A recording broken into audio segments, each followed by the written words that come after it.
नमस्कार. कसे आहेत सगळे? मजेत ना? असायलाच पाहिजे.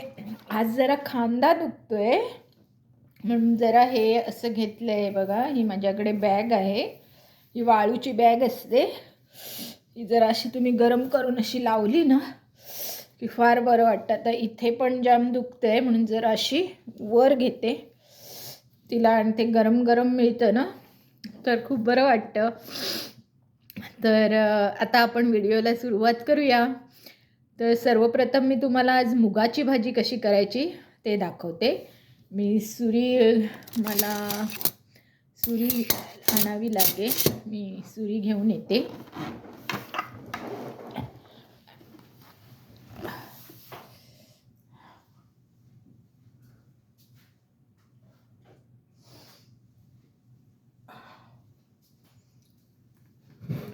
मूग आमच्याकडे खरे दोन प्रकारे बनतात. एक उपवासाची भाजी बनते, त्याच्यात फक्त मिरची घालते मी, हिरवी मिरची बारीक कापून ती घालायची. आणि एक रेग्युलर भाजी बनते जशी आपण उसळ करतो तशी. तर मी आज तुम्हाला उसळ दाखवणार आहे. खरं तर मला ती उपवासाची आवडते, पण मग ती जरा सुकी होते, मग भातावर होत नाही. पण ही उसळ केली तर भातावर होते. तर सर्वप्रथम कांदा कापून घ्यायचा. बघा मी मोठा कांदा घेतलेला आहे, म्हणजे जेणेकरून त्याचा मसाला जरा छान जास्त होतो. पण हा कापायला खूप त्रास होतो ना मोठा, म्हणून त्याचे असे 4 भाग करून घ्यायचे. हे पहा, मी असे 4 भाग करून घेतलेले आहे. त्याची सालं काढून टाकली.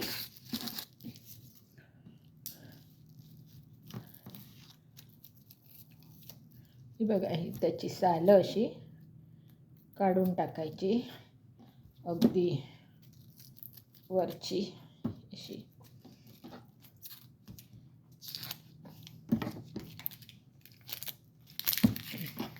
हे बघा, मला इंडियातले कांदे आवडतात खरे. इथे खूप मोठे मिळतात, पण माझ्या मते त्यांना चव नसते असं मला वाटतं.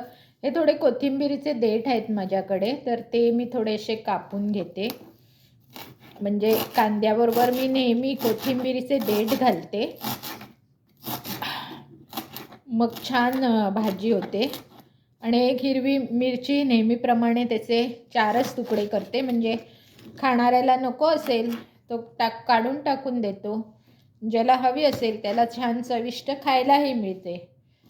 तर हे सगळं असं एकत्र टाकायचं. आणि कांदा शक्यतो जेवढा बारीक चिरता येईल तेवढा बारीक चिरायचा. असं पावभाग करून घेतला ना की तो छान बारीक चिरला जातो.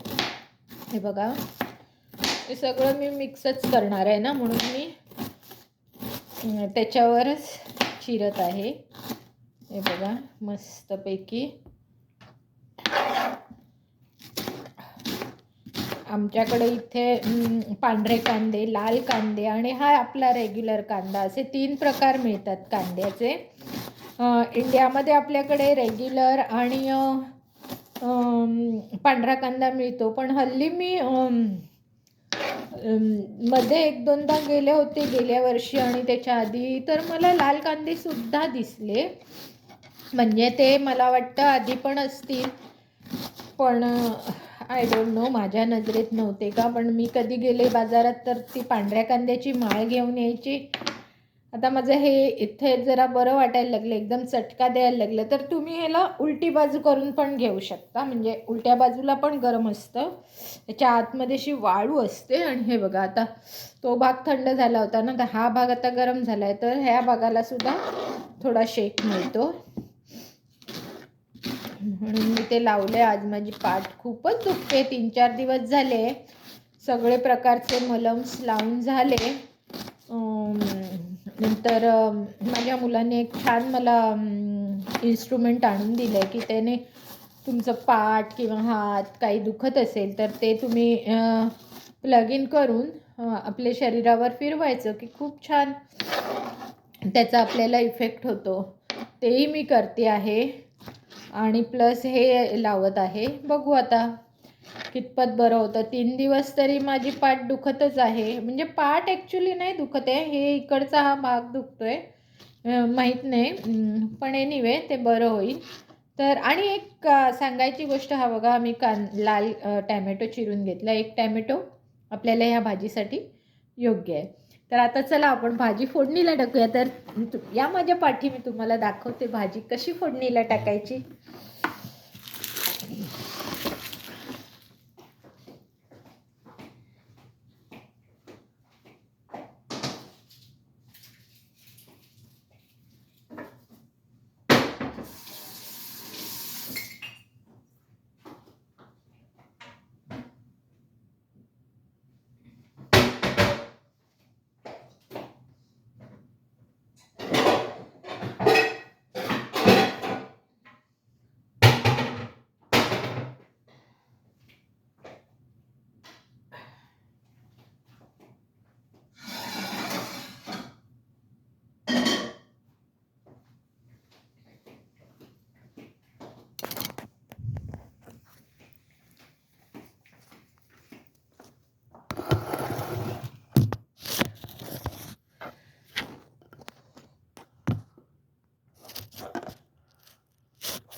नेहमीप्रमाणे मी हे कढई ठेवलेली आहे. आता त्यात मी तेल ओतत आहे. साधारण थोडंच घालते कारण आपण ही पाण्यात पण शिजवतो भाजी, म्हणून फोडणीपुरतं फक्त तेल घालायचं. आणि गॅस चालू करून काय करायचं, नेहमीप्रमाणे तुमच्या सगळ्या वस्तू काढून घ्यायच्या. ही भाजी यायला हिंग, मोहरी, जिरं, मीठ सगळं तुम्हाला, आलं मिरची लसूण, धणे जिरे पावडर, जेवढे काही तुमचे प्रकार असतील ते सगळे मिक्स करून घातले तर चव खूप छान येते. तर मी आता तुम्हाला दाखवत आहे.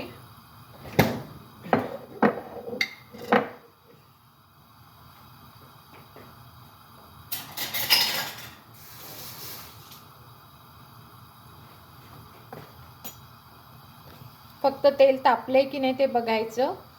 जरा तेल तापलं पाहिजे.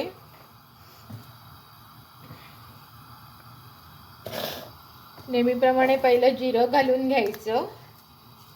ते कारण मोहरी तेल तापल्यावर घातली की छान त्याला तडतडते आणि मग त्याचा जो सुवास असतो तो तेलात उतरतो. आता मी थोडं जिरं घालून घेतलंय. जिरं फुलायला लागलं की दिसतं आपल्याला की जिरं आता फुलत आहे. म्हणून मला खरं तुम्हाला उंचावर ठेवून दाखवायचं आहे, पण मला ते व्हिडिओमध्ये करता येत नाही आहे. आय डोंट नो कसं करू. मी बघते थोडं उंचावर ठेवून तुम्हाला दिसतं का. हे बघा आता थोडं दिसत असेल ना तुम्हाला. आता मी जिरं टाकलंय. आता ही बघा, ही अशी 1 चमचा मोहरी घेतली, ही पहा, आणि ही मोहरी टाकली. संपूर्ण तेलात टाकायची आणि वाट बघायची की ती कधी फुटते, म्हणून घाई नाही करायची. मोहरी फुटली पाहिजे तेलात आणि त्याचा आवाज येईल बघा. फक्त नीरव शांतता हवी.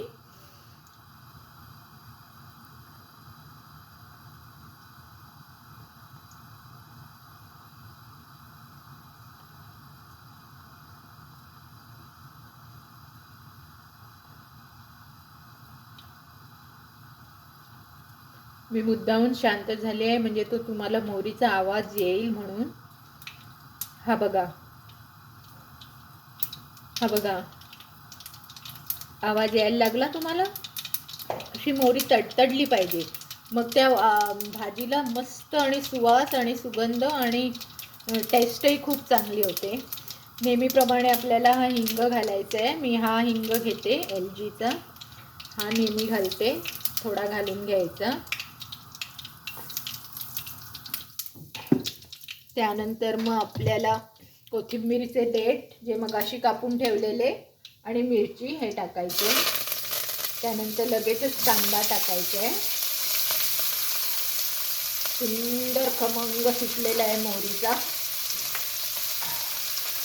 टॅमॅटो नंतर टाकायचा. मी बटाटे पण टाकते, पण यावेळेस मी बटाटे टाकत नाही आहे. थोडीशी आले लसूण पेस्ट टाकायची. आणि नेहमीप्रमाणे मी तुम्हाला म्हटलं, मी कढीपत्त्याची चटणीच बनवली आहे, तीच टाकते. त्याची कढीपत्ता सुकून जातो ना, म्हणून ही चटणी ती टाकायची. त्यानंतर तुमच्याकडे काय असेल ते सगळं टाकायचे मसाले की छान चव येते उसळीला. हळद टाकली. मग मी धणे जिरे पावडर टाकली. माझ्याकडे दोन्ही प्रकार आहे, धणे जिरे मिक्स पण आहे, धणे जिरे सेपरेट पण आहे. कारण समटाईम काय होतं, धणेच फक्त आपल्याला हवे असतात जे काही प्रकारात, तर जिरं नको असतं. तर अशा वेळेस मग ते उपयोगी पडतं. मी आपला मालवणी मसाला हा टाकला.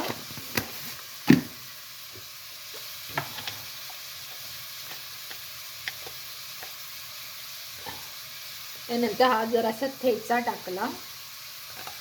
टाकला की छान चव येते. आणि थोडासा गरम मसाला. हे सगळे मसाले असे छानपैकी ते कांद्यावर भाजून घ्यायचे. गॅस बारीक ठेवलेला आहे बघा. म्हणजे काय होईल, जेणेकरून, आणि मूग आहेत ना ते पटकन शिजतात, म्हणून कांदा जरा 5 मिनिटं वाफवून घ्यायचा, जास्त नाही घ्यायचा. कारण हे जे मूग मी तुम्हाला दाखवणार आहेत ना, हे मी हे केलेले नाही आहे, कुकरमध्ये नाही शिजवणार आहे, मला बाहेरच शिजवणार आहे. आणि सगळ्यात शेवटी आपलं मीठ, पण मीठ नेहमीप्रमाणे थोडंच घालायचं. आणि किंचितशी साखर, किंचितशी, अगदी किंचितशी.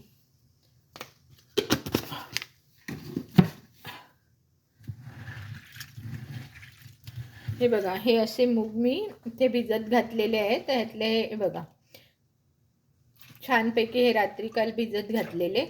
आता हे पाणी काढून घ्यायचं.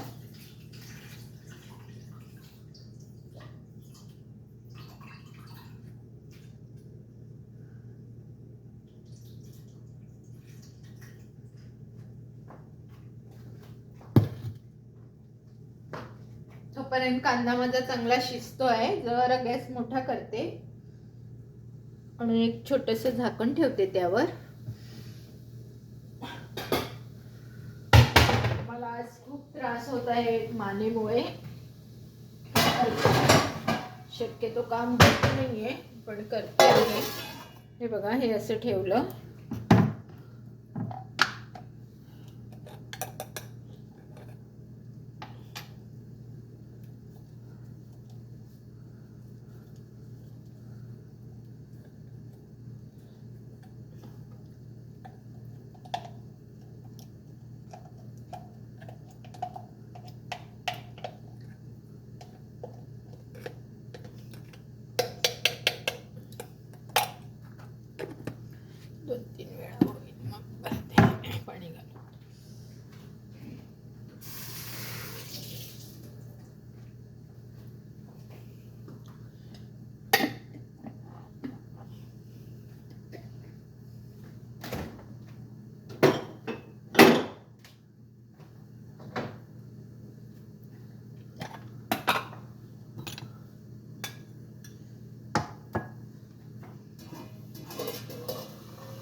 एकदा परत ढवळून घेते कांदा छानपैकी.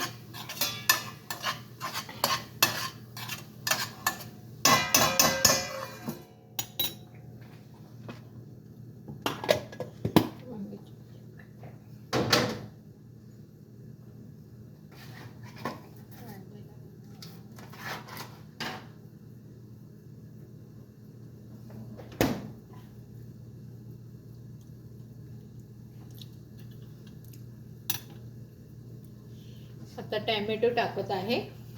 हे पहा, कांदा छान जरा कोंबला आहे. आता मी टॅमॅटो टाकत आहे. टॅमॅटोही आपल्याला शिजवायचं नाही आहे, सगळं आपल्याला एकदमच शिजवायचं आहे. पण कुकरमध्ये न शिजवता बारीक गॅसवर ठेवून द्यायचे आहे.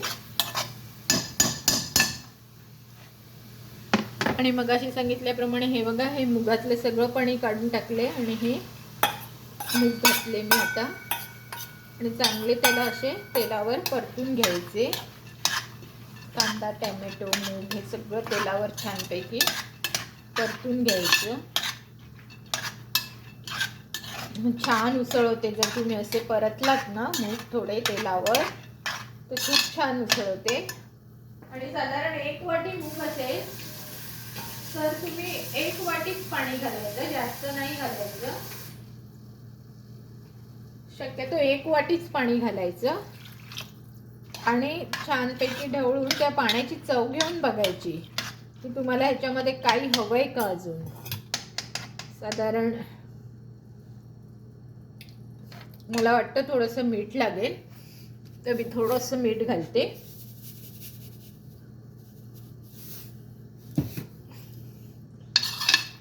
हे बघा, तर परत जरा बघते. आता परफेक्ट झालेली आहे चव. आता काय करायचं, पाणी साधारण वरती आलेलं आहे इतपत ठेवलंय. आता गॅस मीडियम करून त्यावर झाकण ठेवून शांतपणे त्या मुगाला शिजू द्यायचे. नंतर शिजल्यावर तुम्हाला मी दाखवते.